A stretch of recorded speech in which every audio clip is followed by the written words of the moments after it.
From atheist to believer, a journey through death and back, an emotionally gripping 10-minute testimony that will shake your understanding of life, death, and eternity. He never believed in God. He laughed at the idea of heaven and scoffed at the thought of hell. But one night, everything changed. After a sudden and unexpected death, he found himself in a place darker and more terrifying than any nightmare, a place he never thought existed. Hell. What he saw, what he heard, and what he felt in those eternal moments shattered every belief he once held. But then, something miraculous happened. He came back.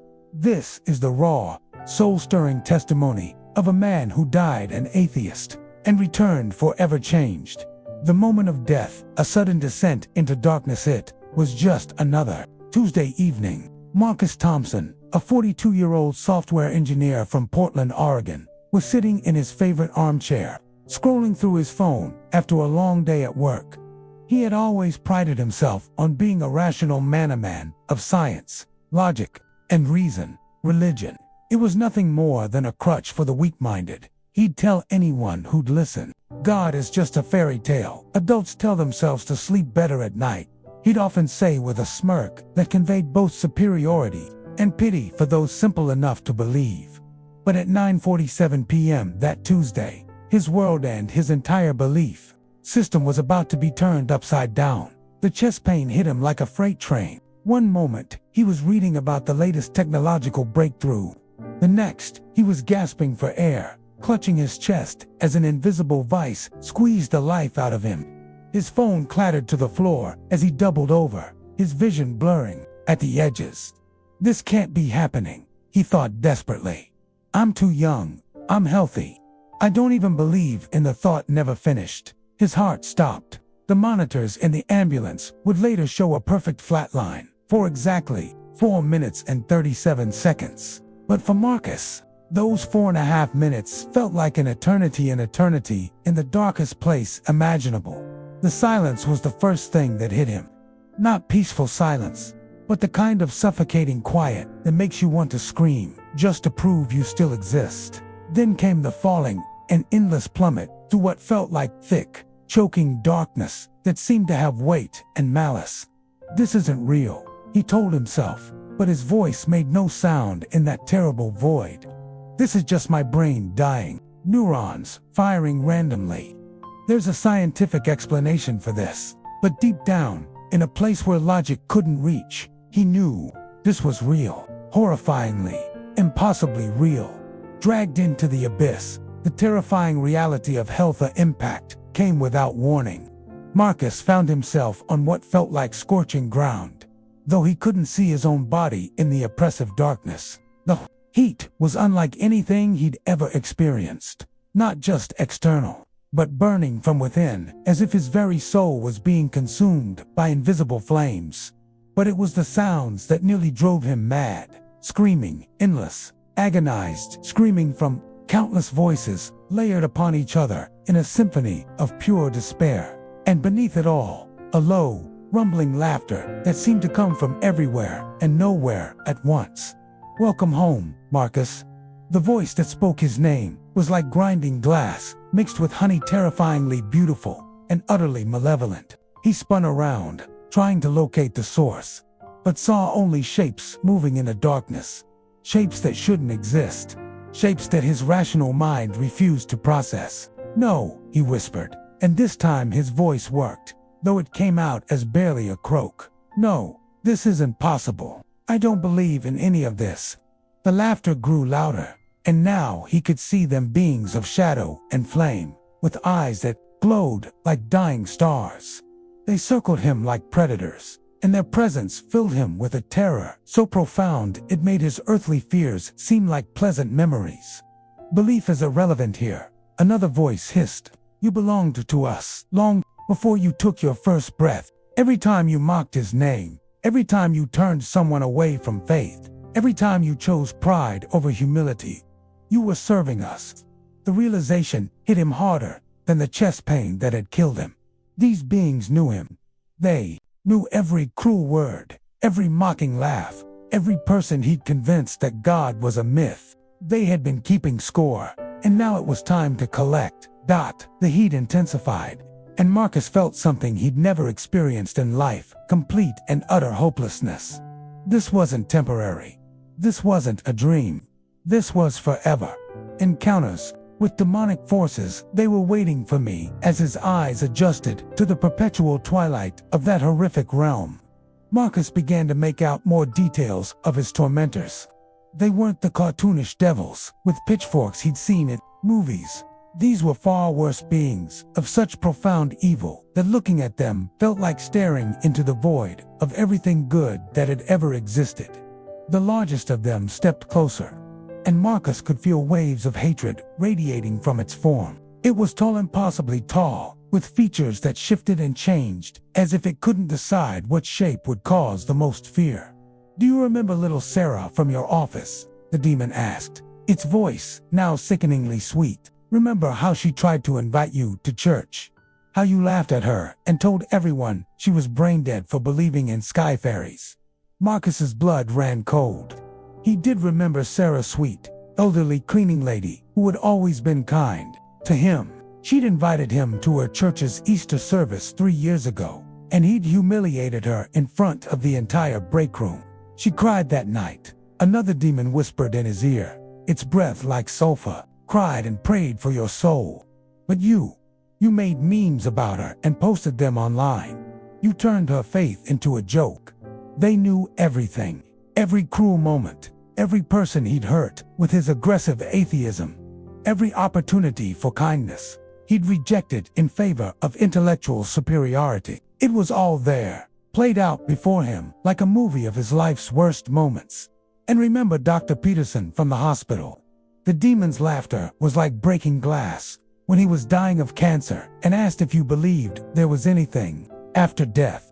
You told him to face reality and that death was just lights out forever. You stole his hope in his final moments. The accusations kept coming, each one more devastating than the last. Marcus wanted to argue, to defend himself, but the words wouldn't come, because they were right.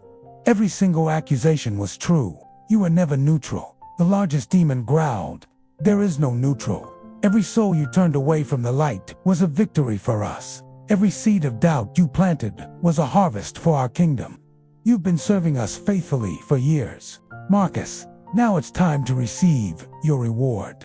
The demons began to close in, and Marcus felt the last vestiges of his earthly bravado crumble away. He was alone, utterly alone, in a place where hope didn't exist and mercy was just another word for weakness. But then, in that moment of complete despair, something stirred within him, not logic, not reason, but something far deeper. Something that sounded suspiciously like the voice of every person who had ever tried to tell him about God's love. A cry from the soul, the moment he called out to a God he never believed in. The demons were closing in now, their forms becoming more solid, more terrifying with each passing moment. Marcus could feel their claws beginning to tear at his very essence. And he knew that whatever was about to happen would make the torments he'd already experienced seem like gentle caresses. "This is your home now," one of them snarled. "Forever and ever and ever. No end, no escape, no hope." But as those words echoed through the darkness, something inside Marcus rebelled. Not his intellect that had long since been overwhelmed by the impossible reality surrounding him. Not his pride that had been shattered the moment he realized where he was. It was something deeper, something that had been buried under years of skepticism and arrogance. It was his soul, and it was crying out for salvation. "Jesus," he whispered. The effect was immediate and dramatic. Every demon froze. The constant screaming in the background ceased. Even the oppressive heat seemed to lessen slightly. "Jesus," he cried out louder, though he didn't understand why. He'd never prayed before in his life. He'd mocked that name more times than he could count. But somehow, in that moment of ultimate desperation, it was the only word that made sense. The demons recoiled as if he'd struck them with physical blows.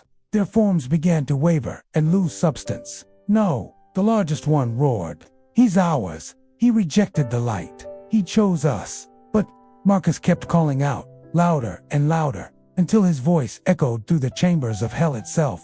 "Jesus, Jesus, help me." I'm sorry. I'm so sorry. And then he felt a presence. Warm where everything else was cold. Light where everything else was darkness. Love where everything else was hatred.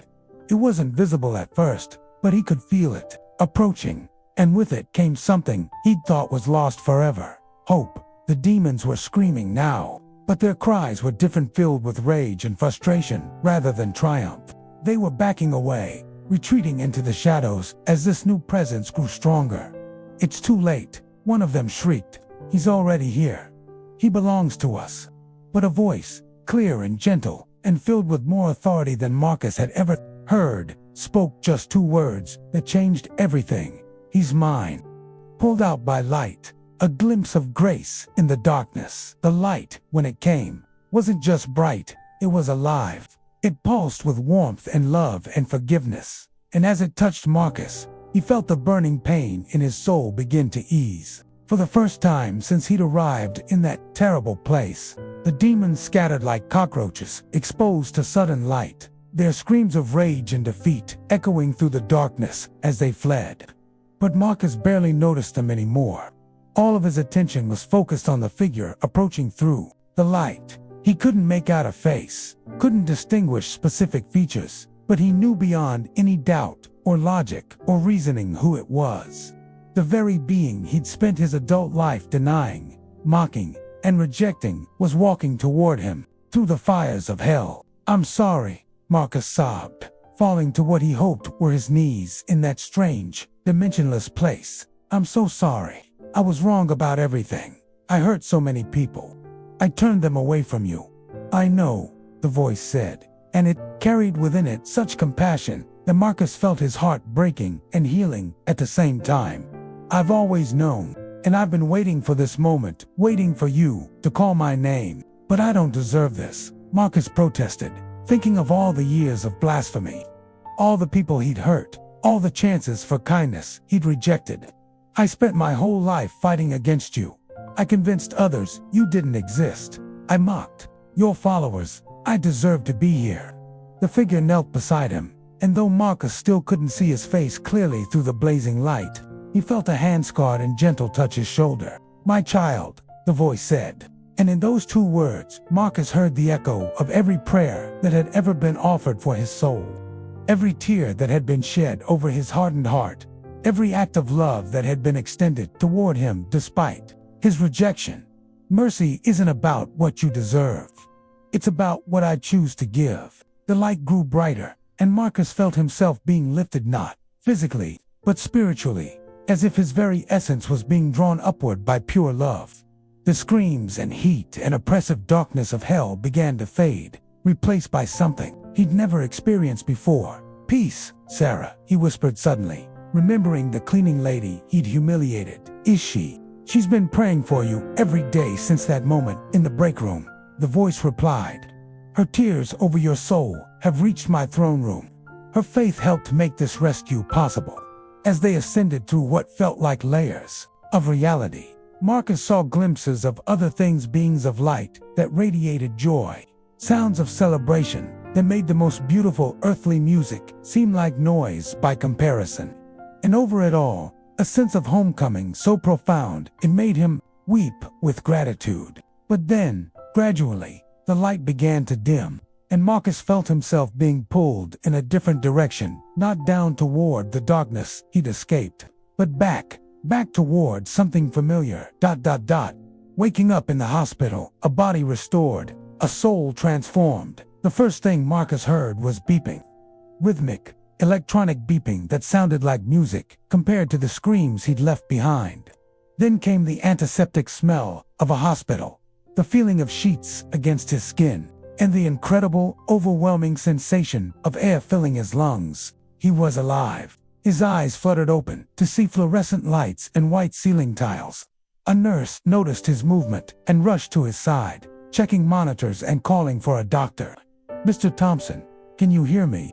You've been unconscious for 4 minutes and 37 seconds, Marcus whispered, his voice hoarse but filled with certainty. The nurse looked surprised. Well, yes, actually, your heart stopped for exactly 4 minutes and 37 seconds. But how did you Marcus tried to sit up, his mind reeling with the impossibility of what had just happened. He'd been dead, clinically dead. He'd experienced hell. Actual, literal hell, and had been rescued by the very God he'd spent his life denying. "I need to see Sarah," he said urgently, gripping the nurse's arm. "Sarah, from the medtech building, the cleaning lady. Does she still work there?" The nurse looked confused, but nodded. "I think so, but Mr. Thompson, you need to rest. You've just experienced a major cardiac event." "And no," Marcus said, struggling to get out of bed despite the wires and tubes connected to his body. "You don't understand. I have to tell her. I have to tell everyone. Hell is real, but so is God's mercy. So is His love. I have to." The doctor arrived and gently but firmly pushed Marcus back onto the bed. "Sir, you need to stay calm. Your heart is still recovering from what we can only describe as a miracle. By all medical standards, you should be dead. The damage we initially saw on your EKG has somehow reversed itself." But Marcus wasn't listening to medical explanations. His mind was fixed on one overwhelming truth. He had been given a second chance. Not because he deserved it, but because of grace, a concept he'd mocked for years, but now understood in ways that transcended intellectual comprehension. He had died an atheist and returned a believer, and nothing would ever be the same. Life after death. The man who now can't stop talking about Jesus. The change in Marcus Thompson was immediate and undeniable. The man who had once taken pride in his intellectual superiority and aggressive atheism now spoke with a humility and passion that transformed everyone who heard his story. Sarah was the first person he sought out after being released from the hospital. He found her in the break room where he'd once humiliated her, and when she saw him approaching, her face showed the same gentle concern it always had, despite how cruelly he'd treated her. "Sarah," he said, his voice thick with emotion, "I need to tell you something. I need to apologize, but more than that, I need to thank you." She looked confused but set down her coffee to give him her full attention. 3 years ago, when you invited me to Easter service, I laughed at you. I called you brain dead. I made memes about you and shared them online." Marcus's voice was shaking now. "But you didn't give up on me. You kept praying, didn't you?" Sarah's eyes filled with tears, and she nodded silently. "I died last week," Marcus continued. "Clinically died for over 4 minutes. And Sarah, I went to hell. I experienced torment beyond anything I ever imagined possible. But do you know what saved me? Your prayers, your tears, your faith that never gave up on someone who didn't deserve it." He told her everything, then the darkness, the demons, the moment he called out to Jesus, and the rescue that followed. By the time he finished, both of them were crying, and a small crowd had gathered to listen. Word spread quickly through the office, then through the community. Marcus began accepting invitations to speak at churches, sharing his testimony with anyone who would listen. The man who had once delighted in destroying faith now dedicated his life to building it. His transformation wasn't just spiritual, it was complete. His pride was replaced with humility, his cruelty with compassion, his mockery with genuine love for others. He sold his expensive car and downsized his apartment, using the money to support local ministries and help those in need. People ask me all the time if hell was really as bad as I describe. Marcus would tell audiences, his eyes still carrying the weight of what he'd experienced. And I tell them this: hell wasn't terrible because of the fire, or the demons, or the physical torment, though all of that was real. Hell was terrible because it was separation from God, complete separation from love itself. That's what hell really is, not just punishment, but the absence of everything good and beautiful and true. But his message wasn't just about hell. It was about grace, about second chances, about a God who reaches into the darkest places to rescue souls that the world has written off as lost causes. Final message: hell is real, but so is God's mercy. As Marcus Thompson's story spread beyond his local community, reaching people through social media, podcasts, and speaking engagements across the country, his final message remained consistent: a warning wrapped in hope, truth seasoned with love. "I'm not here to scare you," he would tell audiences, his voice carrying the weight of absolute conviction. "Fear might bring you to your knees, but it won't bring you to your salvation. I'm here to tell you that yes, hell is real, more real than anything you've ever experienced in this life. But I'm also here to tell you that God's mercy is just as real, just as powerful, and infinitely more willing to reach you than you might imagine." He would pause then, his eyes scanning the faces before him, seeing his former self reflected in the skeptics, the proud, the intellectually arrogant. "I know some of you think you're too smart for this. I know because I was you. I thought faith was for the weak, that religion was a crutch, that people who believed in God were intellectually inferior. I spent years perfecting arguments against Christianity, delighting in debates where I could embarrass believers and shake their faith." His voice would grow softer then, more personal. "But here's what I learned in those 4 minutes and 37 seconds of clinical death. Intelligence without wisdom is just sophisticated foolishness. I had knowledge, but I lacked understanding. I could explain quantum physics and write complex algorithms, but I couldn't recognize the most fundamental truth of existence, that we are loved by a God who created us for relationship with Him." He would often end his testimonies with a prayer, inviting anyone who felt moved to join him. If you're listening to this and you recognize yourself in my story, if you've been running from God, fighting against Him, or simply ignoring Him, I want you to know that it's not too late. The same Jesus who reached into hell to rescue me is reaching out to you right now, wherever you are, whatever you've done. Hell is real, and it's everything I described and worse. But God's love is real too, and it's more powerful than death, more persistent than our rebellion, and more available than we dare to believe.